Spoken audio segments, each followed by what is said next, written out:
This episode's called Heaven and Earth.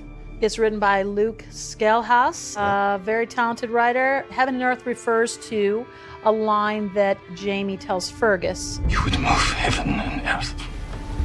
You would risk arrest and death. Even hell. Heaven and Earth, the title really should refer to that Ron Moore is in heaven to be shooting with ships because his company, Tall Ship Productions, you've been waiting a long time, of course, to do something on ships. And Luke, who wrote this episode, I was giving him a lot of credit. He did a lot of research and really like sweated all the details, correct nautical terminology and the nomenclature and the way they did things on Royal Navy ships of the era. The HMS Porpoise, the British man-of-war, was fixed. So it was immovable. So we're always beholden to the sun. Wherever the sun goes, we have to adjust the cameras. The sun can be very unforgiving. The nice thing about the Porpoise, though, is that it was massive. It was built on a scale of an actual British man-of-war. There's 74 cannon. It is 5 times the size as the Artemis, and it's really cool.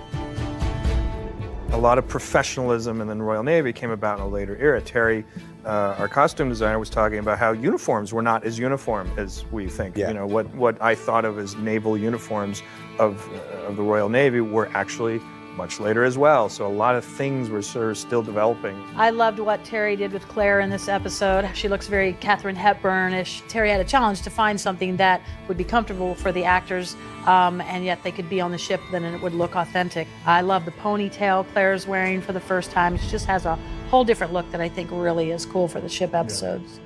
In the burial at sea, we researched quite extensively, and we built a platform up, and we put dummies in with weighted cannonball. We did exactly what you would do. We sewed them up, so they were completely authentic. We had a deep tank, and we got the camera underneath. It ended up being quite a moving episode in a lot of ways.